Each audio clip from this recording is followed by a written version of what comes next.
Hello again, and today we're back down the river, just a very small distance from where I live. It's a lovely part of the world just here in Exton, and we're going to have a look at how to take a photograph using one of these big stoppers.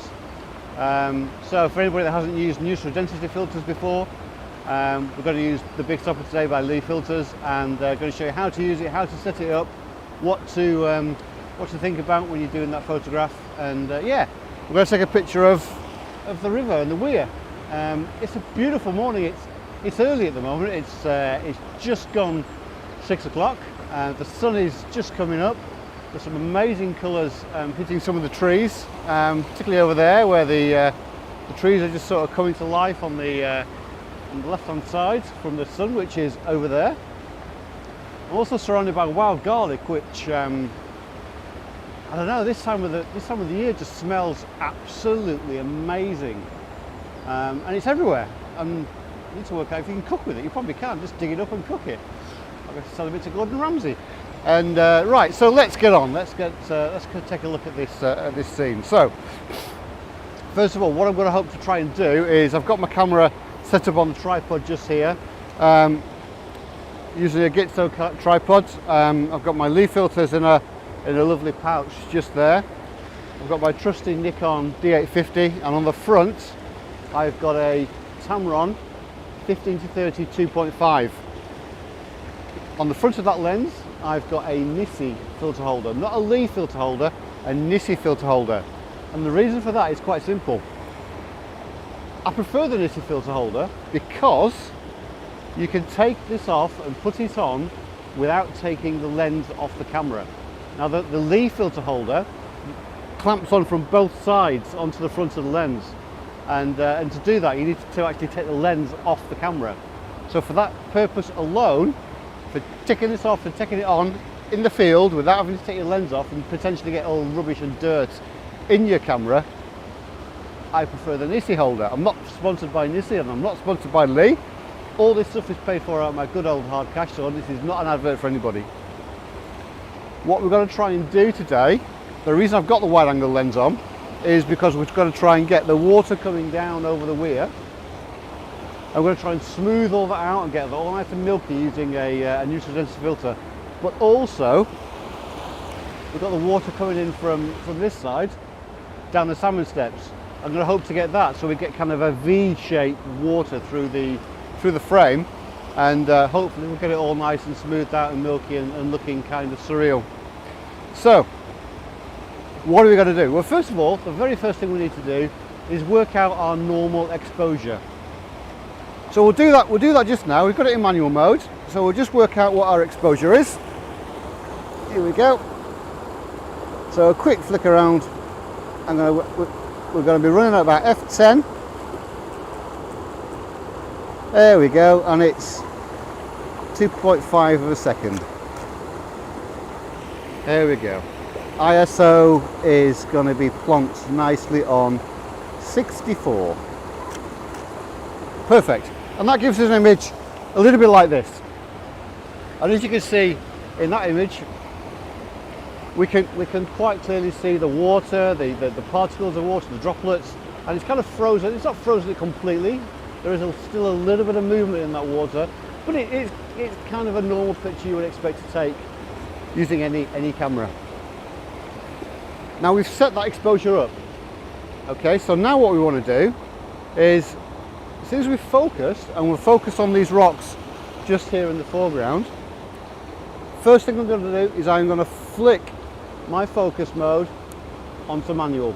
And that's really important, because when we put our dark piece of glass, our neutral density filter, in front of this lens, the camera will struggle to focus. In fact, it won't be able to focus using a big stopper. So the first thing it'll do is it'll start to hunt backwards and forwards for that focus point, effectively losing our focus point that we've just set. So to stop that happening, we're going to flick it onto manual. The second thing we're going to do before we take this photograph is we're going to cover our viewfinder. Now, there's a number of ways to do this. If you've got a certain type of camera, you may have a little button on the front there, and I can just flick that across, There we go, and that puts a little aperture across the inside of the viewfinder. What that does is it stops light going in the viewfinder and potentially going round the pentaprism and around the side of the mirror that's flipped up and hitting your sensor, because on long exposures you want to minimize the light going into your camera. So some cameras have a little button on the side, on the top there. I've just flipped mine across. If you haven't got one of those, you can buy a little blanking plate that fits over your viewfinder. You can get those from Amazon. I'll put a link in the notes down below.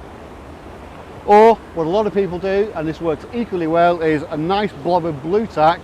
Just squish it onto your viewfinder and no light will get in there. I've seen that done many times, and it is quite a popular solution. So we've got our camera roughly set up.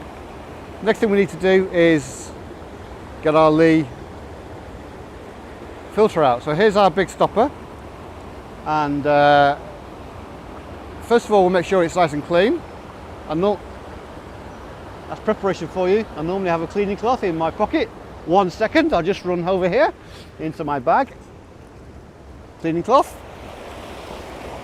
Always make sure that these filters are nice and clean, front and back. Now you know the back side because it's got a little foam edge to it, and that's once again is to stop light sneaking around the filter, being a bit naughty, bit of a sneaky move. And what we're going to do now is we're just going to push that in there, nice and squeezy.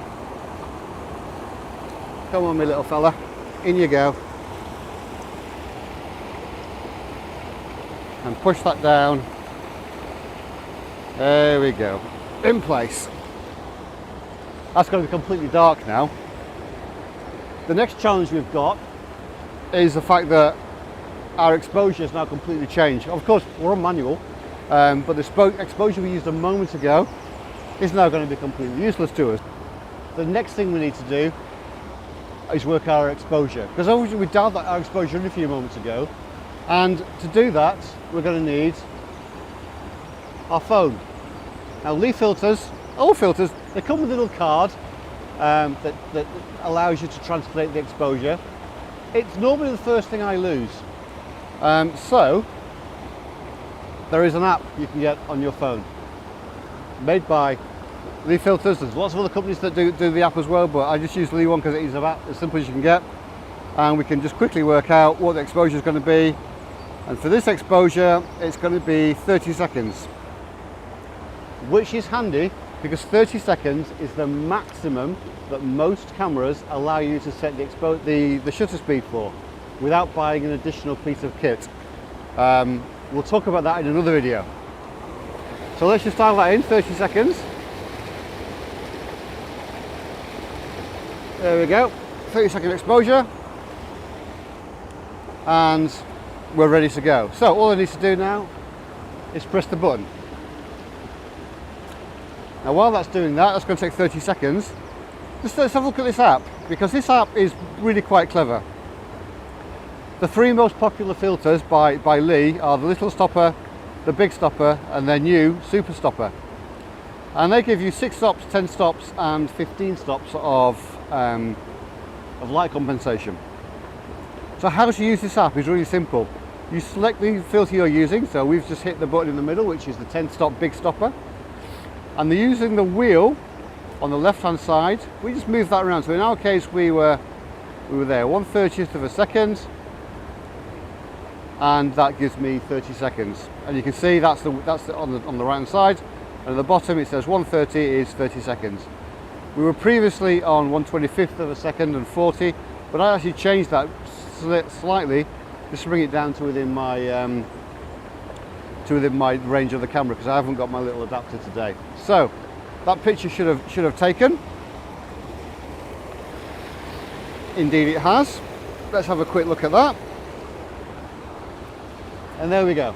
So as we can see, a nice milky water, nicely smoothed out where it's not white. Where it is white, it's all nice and milky and looking like we've got plenty of movement in that frame.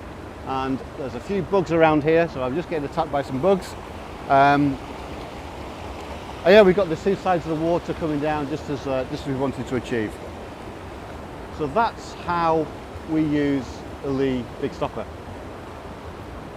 I hope you've enjoyed this video. If you have, please give us some comments down below. Let us know what you think. Give us some ideas for the next video you want to see. If you've enjoyed it, then just hit that thumbs up and just let us know that you've enjoyed it. If you'd like to be aware of other videos that we make, then down there in the corner there is a subscribe button. Please press it and join us at Chorley Photographic Society. Until next time, that is Bunny's video finished. It's now 6:15, and yeah, what a great morning. See you next time.